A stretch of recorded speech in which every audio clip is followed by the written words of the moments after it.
အားလုံးပဲမင်္ဂလာပါဒီနေ့လေးလာတင်ပြချက်လေးမှာတော့တကယ်ကိုစိတ်ဝင်စားစရာကောင်းပြီးအရေးကြီးတဲ့အကြောင်းအရာတစ်ခုကိုဆွေးနွေးသွားကြပါမယ်တနိုးတွေကသားသမီးတွေကိုတက်တောင့်တက်တာထားဖို့လောက်ပဲမဟုတ်ပဲသူတို့လေးတွေလူကြီးဘဝကိုအောင်မြင်စွာဖျက်ဆီးနိုင်ဖို့လိုအပ်တဲ့အခြေခံဘဝကျွမ်းကျင်မှုတွေဘယ်လိုတက်ဆင်ပေးရမလဲဆိုတာကိုတေချာပြောပြပေးသွားမှာပါလူလာမြောက်တဲ့အခါအောင်မြင်ပြီးကြန့်ခိုင်တဲ့အမျိုးသားတွေဖြစ်လာဖို့ဆိုတာအလိုလိုဖြစ်လာတာမဟုတ်ပဲစနစ်တကျပြင်ဆင်ပေးဖို့လိုအပ်ပါတယ်လေတကယ်ကိုကြံခိုင်တဲ့အမျိုးသားတယောက်ဆိုတာဘာကိုခေါ်တာလဲစဉ်းစားကြည့်ဘူးကြလားလူအတိုင်းဝမ်ကတော့ចောင်းစာအမတ်တွေဒါမှမဟုတ်ငွေကြေးအောင်မြင်မှုတွေကိုပဲအဓိကထားပြီးတိုင်းတာတတ်ကြပါတယ်ဒါပေမဲ့တကယ်လက်တွေ့ကဘာကြီးအတွက်ကလေးတယောက်ကိုပြင်ဆင်ပေးဖို့ဆိုတာဒီတဲ့ပိုပြီးနေချာတဲ့အရေးကြီးနေလိုအပ်ပါတယ်တကယ်တော့လောကကြီးမှာအဖော်ရန်အင်အားတူတွေနဲ့အင်အားစစ်တွေကိုတေချာကွဲပြားဖို့လိုပါတယ်အတန်ကျဲကျဲပြောတတ်တာဒေါသထွက်လွယ်တာဒါမှမဟုတ်ဇင်ခံပစ္စည်းတွေနဲ့ကြွားဝါတာတွေဟာတကယ်အင်အားမဟုတ်ပါဘူးတကယ်အင်အားစစ်ဆိုတာတည်ငြိမ်မှုစီကန်းရှိမှုနဲ့မှန်ကန်တဲ့စီနေသဘောထားတွေပါပဲယုံကြည်အားကိုးရပြီးလူတကာလေးစားခံရတဲ့အမျိုးသားတစ်ယောက်ဖြစ်လာဖို့ဒီတကယ်အင်အားစစ်တွေကအသက်ပါပဲဒီအတွက်မရှိမချစ်လိုအပ်မဲ့အဓိကအောက်မြတ်ခောက်ခုကိုအခုအစီအစဉ်လေးမှာအသေးစိတ်ဆွေးနွေးသွားပါမယ်အဲ့ဒါတွေကတော့ဆက်သွယ်ပြောဆိုမှုနဲ့စိတ်ခံစားမှုစီကန်းနဲ့တာဝန်ယူမှု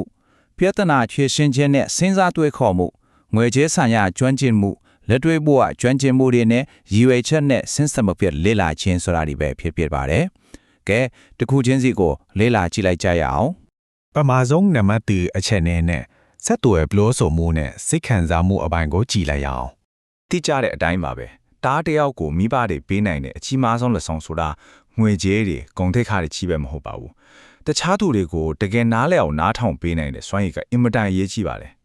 ကိုကပြန်ပြောဖို့ချီပဲဆောင်ပြီးနားထောင်တာမျိုးမဟုတ်ပဲတစ်ဖက်လူကိုတကယ်နားလည်ခြင်းနဲ့စိတ်နဲ့အတီးတီးငင်းရင်နားထောင်ပေးတတ်တဲ့အချင်းမျိုးပေါ့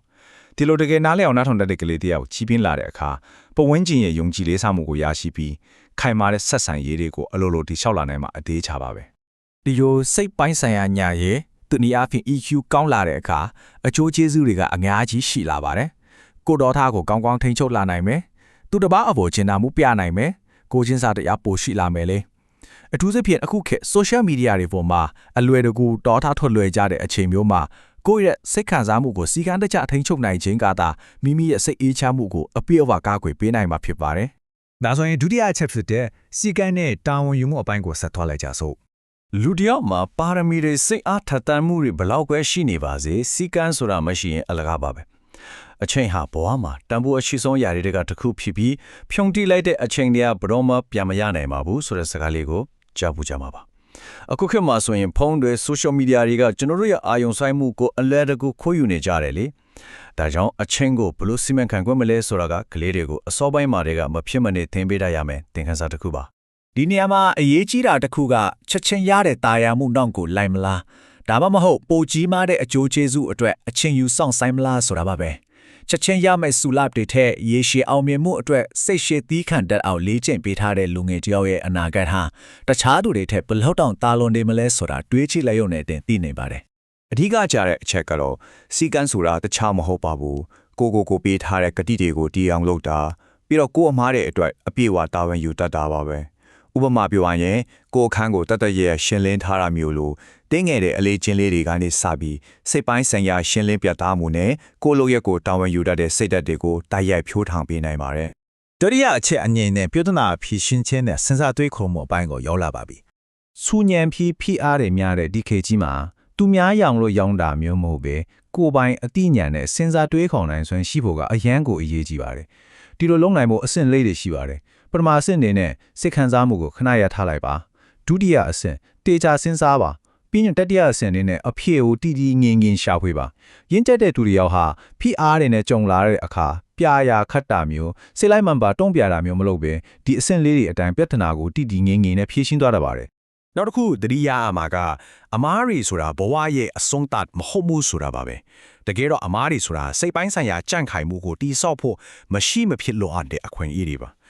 လူကြီးမိဘတွေအနေနဲ့ခလေးတွေကိုအမားလုံးမိမှစိုးလို့ကြာရှုံးသွားမှစိုးလို့ဆိုပြီးယာကာကွယ်ပေးထားမယ်ဆိုရင်သူတို့လေးတွေအခက်ခဲနေပြန်လဲရုံထနေမဲ့ယုံကြည်မှုတီးဆုံနိုင်စွမ်းကိုမကြီးရွယ်ပဲတားဆီးမိလို့ဖြစ်သွားတာပဲဒါကိုအထူးတတိထားတင်ပါတယ်ကဲစတုထအချက်ဖြစ်တဲ့ငွေကြေးဆိုင်ရာကျွမ်းကျင်မှုအပိုင်းကိုဆက်သွားကြအောင် ငွေကြေးတွေတကယ်ဘလို့အလုပ်လုပ်တယ်လဲဆိုတာကလက်ရှိပညာရေးစနစ်မှာတေချာမတင်ပေးလိုက်ရတဲ့အကြီးမားဆုံးကွက်လက်တစ်ခုလို့ဆိုရမှာပါဒီစကားလေးကိုသတိထားကြည့်ပါတကယ်ကြွယ်ဝချမ်းသာမှုဆိုတာစုညံ့မနေပါဘူးတကယ်ချမ်းသာမှုဆိုတာတည်ငြိမ်မှုစိတ်အေးချမ်းမှုနဲ့ငွေကြေးလုံခြုံမှုပါပဲတဲ့သူများထင်ကြီးအောင်ချမ်းသာဟန်ဆောင်ရတဲ့ပင်ပန်းမှုနဲ့တကယ်ငွေကြေးလွတ်လပ်မှုရဲ့ကွာခြားချက်ကိုဒီစကားလေးကကောင်းကောင်းကြီးမိမောက်ထိုးပြနေပါတယ် ဒါကြောင့်ငွေကြေးဆိုင်ရာအလေအကျင့်ကောင်းတွေကိုငွေစဉ်ကလေးကတင်ပေးထားဖို့လိုပါတယ်ဝင်ငွေကိုစနစ်တကျဘာကျက်ဆွဲသုံးဆွဲတာလိုအပ်တာနဲ့လိုချင်တာကိုတေချာခွဲခြားတတ်တာပုံမှန်စူးစောက်ပြီးစောစောစီးစီးညင်းနှီးမျိုးနာနာမျိုးတွေပေါ့ဒီအကျင့်တွေကိုစောစောကလေးကဒါတက်ကျွမ်းချမယ်ဆိုရင်ကြီးလာတဲ့အခါမလိုအပ်တဲ့စိတ်ဖိအားတွေနဲ့စိတ်ခံစားမှုနောက်လိုက်ပြီးငွေတွေသုံးဖြုံမိတာမျိုးတွေကိုကြိုတင်ကာကွယ်ပြီးသားဖြစ်သွားမှာပါ ဆက်လက်ပြီးတော့ပိစမအချက်ဖြစ်တဲ့လက်တွေ့ဘဝကျွမ်းကျင်မှုများအပိုင်းကိုလေ့လာကြည့်ကြရအောင် ဒီအပိုင်းကတော့စစ်ကူးရင်စားတဲ့တဘောတရားတွေကနေလက်တွေ့ကျရဲ့ရှင်တန်ရေးစွမ်းရည်တွေစီကူးပြောင်းလာမယ်အပိုင်းပါဟင်းချက်တာတန်ရှင်းရေးလုပ်တာအဝက်စားချုပ်လုပ်တာကားပြီးလဲတာရှဲဦးတူနာဖြူစုတာဒါမှမဟုတ်တက်ပင်စိုက်တာလိုမျိုးအလုပ်တွေဟာထာမန်လွတ်ထင်ရပါမယ်လေတကယ်တော့ကိုအာကိုတတ်မှုစိတ်ရှည်မှုနဲ့အခြေအနေရရဲ့အပေါ်လိုက်လျောညီထွေနေထိုင်တတ်မှုတွေကိုအကောင်းဆုံးသင်ပေးနိုင်တဲ့အရာတွေပဲဖြစ်ပါတယ် နေ့စဉ်လက်တွေ့အလုပ်တွေကိုကျွမ်းကျင်စွာလုပ်နိုင်စွမ်းရှိခြင်းဟာအေးပေါ်ခြေတကယ်ကြုံလာရတဲ့အခါတက်စိတ်ပေမဲ့ခိုင်မာတဲ့ယုံကြည်မှုကိုဖန်တီးပေးပါတယ်စဉ်းစားကြည့်ပါကာဘီလက်တဲ့သူဒါမှမဟုတ်ရှေးဦးထူနာပြဆွတ်တဲ့သူဟာအေးကြုံလာရင်ပြရခပ်ပြီးကြောင်မနေပါဘူးဘယ်လိုဖြစ်ရှိရမလဲဆိုတာသိထားတဲ့အတွက်ဒါဟာအလိုလျောက်ပေါ်ဝင်ခြင်းကချသူတွေရဲ့လေးစားမှုကိုရရှိစေပါတယ် ကဲအခုဆိုရင်နောက်ဆုံးဆက်ထမအချက်ဖြစ်တဲ့ယူရချက်နဲ့ဆင်ဆက်မဖြစ်လီလာခြင်းအပိုင်းကိုရောက်လာပါပြီလူတယောက်ဟာကျောင်းစာပြီးပြီးဆုံးသွားချိန်မှာတောင်းလေးလာတင်ယူမှုကိုဘယ်တော့မှမရတမ်းတွင်ပါဘူးတကယ်အောင်မြင်မှုဆိုတာသူတစ်ပါးကိုလေးစားမှုရှိပြီးစိတ်ပိုင်းဆိုင်ရာကြန့်ခိုင်တဲ့ပြီးတော့လောကကြီးကျွယ်တန်ဖိုးရှိတဲ့လူတစ်ယောက်ဖြစ်လာဖို့ပါပဲကိုယ်ပိုင်ရည်မှန်းချက်တီချမှတ်တာတခြားသူတွေနဲ့ပူးပေါင်းလှုပ်ဆောင်တတ်တာတွေဟာလူကြီးဘဝကိုအောင်မြင်စွာဖျက်ဆီးဖို့လိုအပ်တဲ့နောက်ဆုံးစိတ်ပိုင်းတွေပဲဖြစ်ပါတယ်ဒီလေလာတင်ပြချက်လေးရဲ့အဓိကဆိုလိုရင်းကိုအချင်းချုပ်ရရင်တော့ယာရုဂုံတင်ထက်စိတ်နေသဘောထားကအမြဲတမ်းပေါ်ရည်ကြီးပါတယ်ဆိုတာပါပဲကျောင်းစာတာတင်မဟုတ်ပဲပွားတော့ပတ်သူကိုချိုတင်ပြင်ဆင်ပြပါဒီအချက်6ချက်ကိုသာတေချာပေါင်းဆက်လေ့ကျင့်ပေးလိုက်မယ်ဆိုရင်ယုံကြည်အားကိုးရတဲ့လူကောင်းတစ်ယောက်ဖယ်လာပြီးသူ့ရဲ့မှန်ကန်တဲ့စိတ်နေသဘောထားကပဲဘွားရဲ့ခွန်လန်းကောင်းတွေကိုအလိုလိုဆွဲဆောင်လာပါလိမ့်မယ်